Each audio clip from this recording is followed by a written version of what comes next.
Let's see here. I got a few things to get set up. Awesome. Possum on a lake. Yeah. All right. I'm running a bit behind, a bit ahead. I don't know. We'll see what happens here. Oh, my goodness.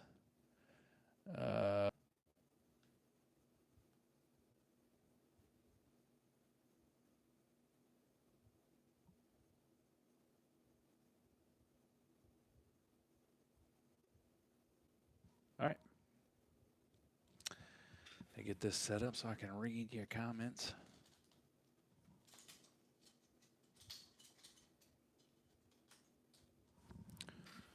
I have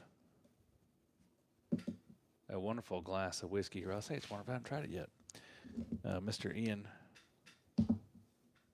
Hooten Young, 12-year, batch number 1. That is fantastic. Absolutely fantastic. Let's get these notes pulled up and let's do this thing. So before we kick this off, let's talk about this. This week's episode is brought to you by Deep Roots Rifle Company, elevated excellence rooted in integrity and reliability. Use the link in the description to get over to their website and order just about everything you need to get into the woods this fall, from a fully custom rifle built in-house to flashlights to help you find your way in the dark. Be sure to tell them UPO sent you. Let's see what we got here.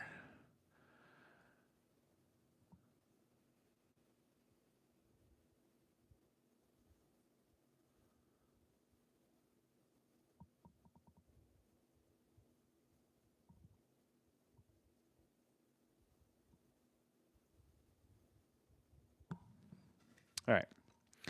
So the question is, are deer really smart? I think we've all heard it at one time or another, where somebody says, "Oh, that old buck, he's a smart one." You know, we equate intelligence, like human level of intelligence, to these deer, and that's just not the same thing. Words. I'm a big proponent of words mean things, so you say things with meaning. So science versus sentiment in the woods is what we're kind of going with.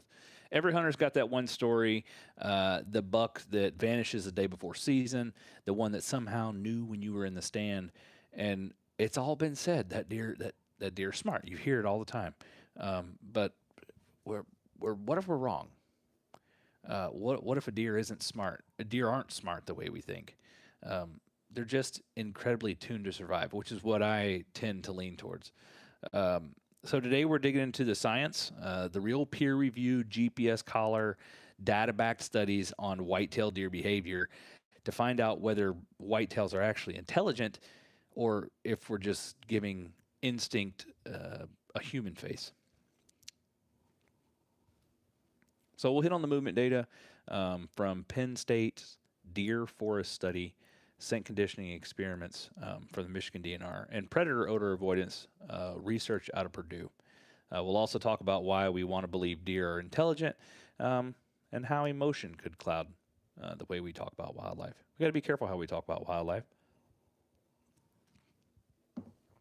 particularly because that is what has led to, and I'm going to try this word, it's like anthropomorphization of wildlife, giving them the human characteristics that they simply don't possess. So let's start with something measurable, GPS data. Over the past decade, the Penn State Deer Forest Study has tracked hundreds of deer using satellite collars, collecting millions of movement points. And what they found is wild. Deer don't just wander aimlessly. They have core home ranges, which I think probably a lot of us knew that by now, that they return to year after year. They bed in the same thickets, use the same escape routes, and even revisit old rub lines. That's called site fidelity. You can actually look at studies here in Florida where deer have retained such sight fidelity that when flooding happened for a hurricane, some of them drowned. Would rather drown than leave their core areas. It's been well documented in Penn State in 2018 and 2019 movement reports. So now here's where it gets interesting. When a deer gets bumped or pressured, it leaves that area, but often comes back within a few days once the danger dies down. Now, that deer, depending on how it gets bumped, keep this in mind, it may not take a few days. It may take a few hours. If that deer smells you, he may be gone for a while.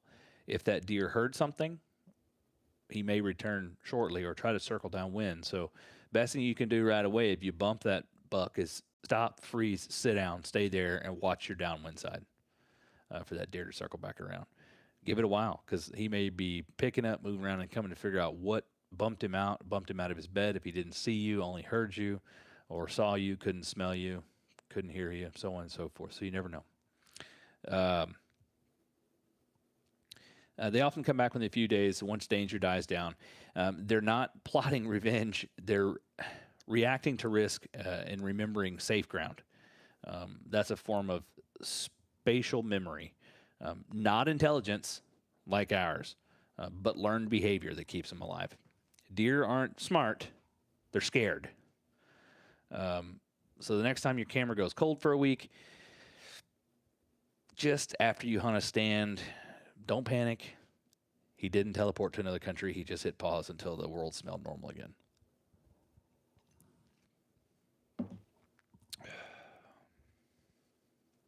Now, let's talk probably one of the hottest topics in the deer hunting industry. Has definitely made the most money, scent. There's no belief that deer can learn your scent.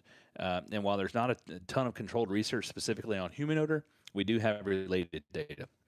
In 1982, a Michigan DNR study by Ozoga and Verme, deer were repeatedly exposed to human scent around bait sites. Over time, they shifted feeding from daylight to night, a behavioral adjustment tied to scent association. Jake says, I think as humans, we forget to think like animals that are constantly under threat of predator because we don't have any. That's fair. And that's what's called conditioned learning. The deer didn't reason it out. They simply connected cause and effect. Human smell equals risk. Darkness equals safety.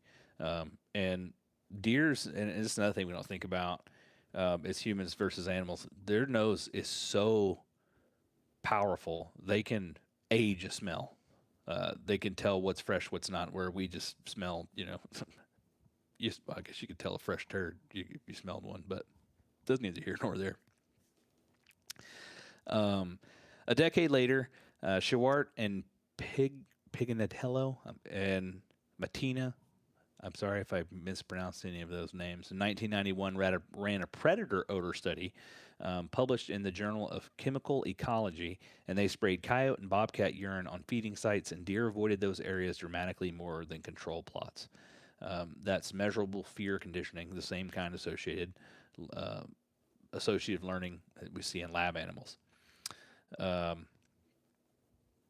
And so, can deer learn? Absolutely. But it's Pavlovian, not philosophical. They're not sitting in the brush thinking, if I wait until dark, I'll beat him this year. They're responding to what kept them alive last time. And that's what allows us to pattern them the same way they pattern us, by playing into those. Their strengths are also their weaknesses. So whitetails don't think like us. They perceive better than we ever could. Their sense of smell is unreal. Researchers estimate a deer's olfactory system can detect 1 part per trillion. That's thousands of times stronger than a dog's. And they can separate overlapping odors, like smell the layers of a stew individually, each individual ingredient in the stew, not just, you smell stew, you're like, oh, it smells great, it's great stew. They can smell the venison and the potatoes and the onions and the individual spices. And combine that with sharp, low light vision and sensitive hearing, and you've got an animal that makes decisions in real time. It's based on constant sensory feedback. So they're not smart, they're scared. When we say a deer knew we were coming, that actually happened, or what actually happened is it smelled your thermals, heard the crunch of your boots, and made a fast survival decision. That's instinct doing calculus. So where do hunters go wrong? With the anthropomorphism. They're not thinking like you. And we mess up when we make deer too human. We say he's messing with me or he knows my schedule. In reality, they're reacting to pattern of risk. If every time you climb the ladder, the wind shifts or you leave a trace of scent, he doesn't need to think. His instincts tell him something is off. Anthropomorphism, assigning human motives to animals, is one of the biggest blind spots in wildlife interpretation. We do it because it's relatable. It turns a hunting story into a chess match and not a biology lesson. But also, that's what puts us in the situation where we have people, think that bears are cuddly animals because of that same emotion. That's what drives the anti-hunting community all in the same sentiment, emotion of, oh, but it's Bambi's mommy and this. It's a deer. It's a doe. If the fawn gets hit by a car or mom gets hit by a car, this emotion that we like to throw in there of sadness and happiness and joy, and they don't exist in animals. It's just life goes on. The doe protects the fawn because without it, instinctually it knows that whitetail deer cease to exist. The doe doesn't protect the fawn because it loves it as its child. Believe me, if a coyote got the fawn and then they started to try and get the doe, she'd leave. Because she understands that she has to continue to live on to produce more fawns to create more whitetail deer. It's instinctual. Now, I'm not saying deer are dumb. Far from it. They learn from within the limits of their instincts. A doe teaches her fawn where to bed, how to cross a road. And they're not even good at that. If deer were intelligent, man, you'd think you'd see less of them on the road. Like look left, look right, look left, look right again, and then look left one more time, and we could have less deer get hit by cars. But they're not smart. It's just instincts. When to freeze and when to run. That's learned through repetition, not reasoning.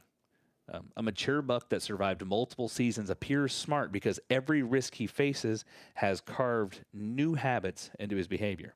So that's what they mean by you're educating a deer. When we first started hunting out of trees, deer didn't look up, and now they do. That's that education that gets passed on from generation to generation. He's not Einstein in a fur coat, but he's got a PhD in survival. So, in the emotional bias in media and conservation, even in outdoor media, the anti-hunting debates, like I talked about earlier, we see emotional projection, words like majestic or innocent or intelligent. And those words connect emotionally, but they muddy science. And if we want to start to manage wildlife responsibly or defend hunting from an ecological standpoint, we have to base it on measurable cognition, not compassion narratives. When I tell people, I don't care about individual whitetail deer, but I love whitetail deer as a species as a whole. And people would ask, how can you kill something you love? Well, it's simple. I don't love the individual deer. I love the species as a whole, and I love to see the health of the species. I understand that as stewards of nature, we have to go out and harvest these animals to help control populations so that they don't overpopulate, because they don't have the natural predators. We are their main natural predator. They don't have the natural predators they used to. So what true deer intelligence looks like. Associative learning and survival strategy. So here's the truth. Deer intelligence is built on memory and pattern recognition. They remembered where food is safe, where predators lurk, and where they survived. That's not emotion, it's efficiency. The deer, that's why it would benefit you to know, and I've said this a few times to a couple different people here recently. It's I think one of the most beneficial things to know about deer hunting is going to help you the most is understanding the botany aspect, the plants and things that are in the woods you're hunting and what the deer are eating. You learn to recognize the food sources the same way they do. I do love the way individual deer taste, so I'll give you that, Dangleberry.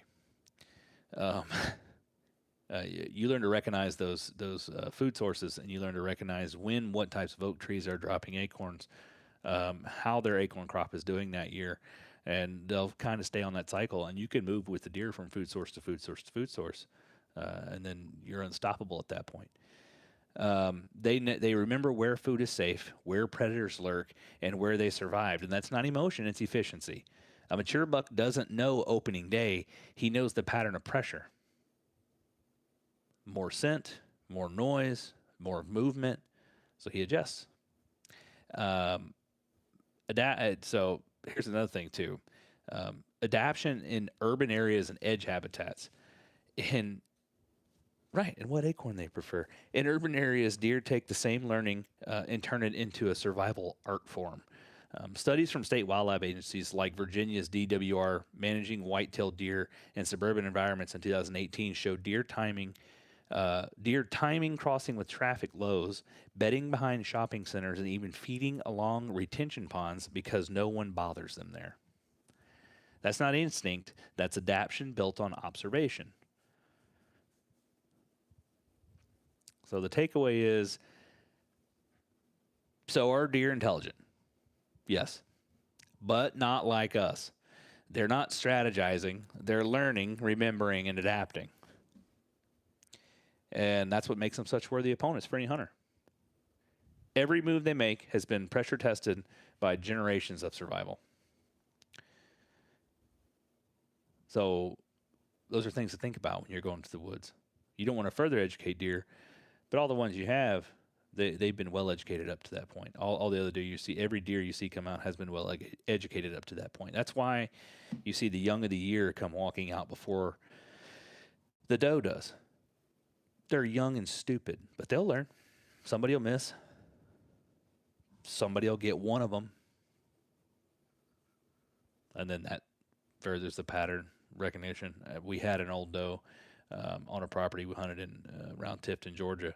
Every year she would raise, she'd have twins almost every year, and then raise them both to be yearlings, like adulthood. And she would step out, those two yearlings would step out into the food plot. And they'd come out and start feeding around, and you're watching for her, watching for her, watching for her. Next thing you know, she's moved to your downwind side and busted you, and then they're all gone. She knew better. She knew the stand was there. She's seen other deer get shot out of there. Other does that were with her. She knows where the stands are. She knows what they look like when you're not in them, when you're in them. They just learn the pattern, and they spend so much time in the same environment.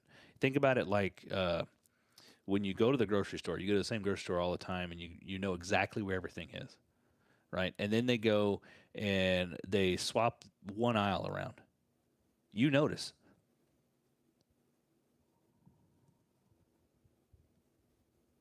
Yeah, right. Like Jake said, if every time we went to a certain grocery store, someone died, we'd stop going. You would quit going to that grocery store. But when they move something around in that grocery store, and they add a new product or something, you notice those things because the grocery store always looks the same when you're there. That's the same thing that happens when you're out in the woods. That's why it's important to pick spots with good cover. You want to hide amongst what already exists. When you go adding unnatural things to the environment, you go and you... a good example would be like a climbing tree stand where you just put like a blind material around it where it hides your movement of your legs. When the deer look up, they see that block in the sky that wasn't there yesterday or wasn't there 3 days ago, and they immediately notice something's different. So they key in on those differences because they're in the same areas every single day. Every day. That's why your best chance at killing a big buck is the first time you sit.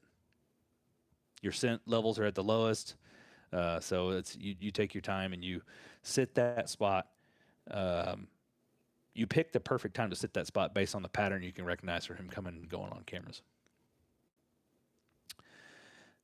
So just keep this stuff in mind. Next time you hear someone say that buck outsmarted me, maybe let's try to rephrase it. The buck outlasted my pattern. The buck's experience outlasted my pattern. That's a bit long. They're not smart. They didn't outsmart you. He just out-survived you. He's better at it than you are. Deer aren't masterminds. They're survivors. That's it. Understanding that doesn't make them less impressive. It makes them more so, in my opinion, because everything they do is built from instinct, honed by learning. If you want to dig into this more, you can check the show notes, and I'll link the Penn State Deer Forest study, the predator odor paper, and Ozoga Verme's scent control, scent conditioning work. Because if we're going to talk about deer behavior, let's do it with data, not just stories. It's cool. But I love stories. That's why we're here. But I'm a firm believer of words. Words mean things.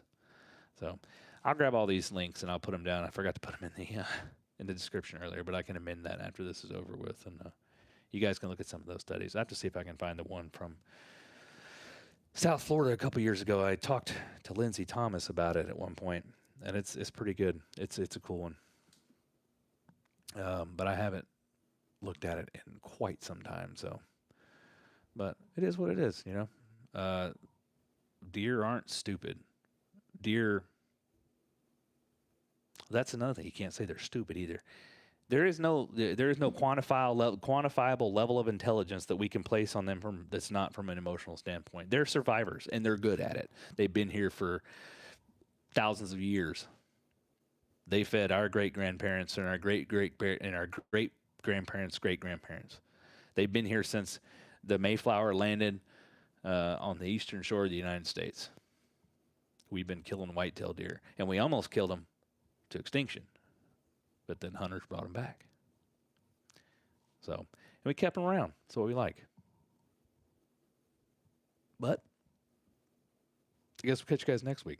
I don't know what we're going to talk about. Maybe I get to argue with somebody else about something. That's how this started. Well, not so much an argument, but a conversation.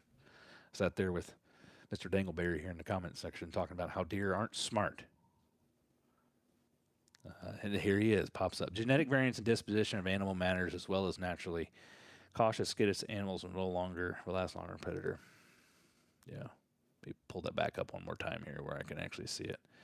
So genetic variance and disposition of the animal matters as well. Naturally cautious or skittish animals will last longer when more predators or hunters are around. Yeah, so, and that's the thing too. That's why turkeys are so, flighty. Everything wants to kill a turkey, right? But a deer can fend off a raccoon. And really could fend off most bobcat. Although a bobcat can kill a fawn. I don't know that it's going to kill a full-grown deer. But a deer kind of has some defense mechanisms a turkey don't. So turkeys, man, the first chance they got, owls eat turkeys. Possums, raccoons, foxes, coyotes, bobcats, everything eats turkeys. That's why turkeys are just so flighty. They're not smart. They just get the heck out of Dodge at the first chance of any movement they see. They're scared. Just like deer, they're scared. Oh. Well, yeah. We'll catch you guys next week. Adios.